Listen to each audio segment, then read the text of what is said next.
Alexander the Great had an undefeated streak that was getting ridiculous, but in 332 BC, he hit a geographical hard stop.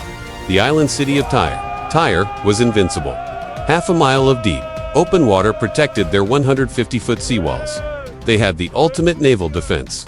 They looked at Alexander and told him, "Walk on water, tough guy." And Alexander looked at that half mile of open ocean and said, "Okay, I won't walk on water. I'll just delete the ocean." This wasn't engineering. This was a geographical act of war. Step 1.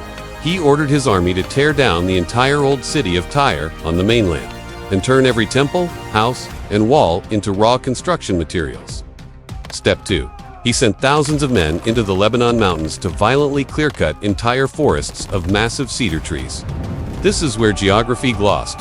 He ordered his army to physically push the materials into the ocean, constructing a massive 200-foot-wide land bridge through deep water, inching closer to Tyre, hour by hour. But the Tyrians weren't just watching.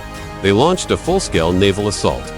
Their ships relentlessly rammed the unfinished bridge, while artillery from the city walls rained fire and boulder-sized stones down onto the construction crews. To survive the attacks, Alexander the Bedel, he built the 2 largest moving siege towers in human history, 150 feet high, specifically on top of the mole as they extended it. In a brilliant counter-exploit, the Tyrians packed an old cargo ship with sulfur, pitch, and dry cedar, lit it on fire, and sailed it right into the mole. The result? Absolute catastrophic physical deletion of months of work. If the bridge was burned, Alexander wouldn't retreat.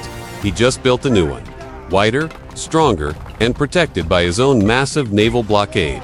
He spent 7 months physically terraforming the Mediterranean coast, and then the math of geography ran out. Alexander made the connection. The bridge hit the wall. The island fortress was officially part of the mainland. The siege had finally begun. From the top of the mole, from the moving towers, and from his ships, Alexander launched a simultaneous, multi-angle physical assault. The wall cracked. It crumbled. The breach was open. The island's defense was permanently disabled. Alexander's troops poured through the breach. The invincibility glitch was over. The 30,000 residents of Tyre were brutally defeated, executed, or sold into slavery. You can build the heaviest armor, you can forge the ultimate fleet, and you can build the highest fortress walls. But it doesn't matter if your enemy knows how to delete the map, because to this day, Alexander's impossible land bridge still remains, and Tyre is still part of the mainland.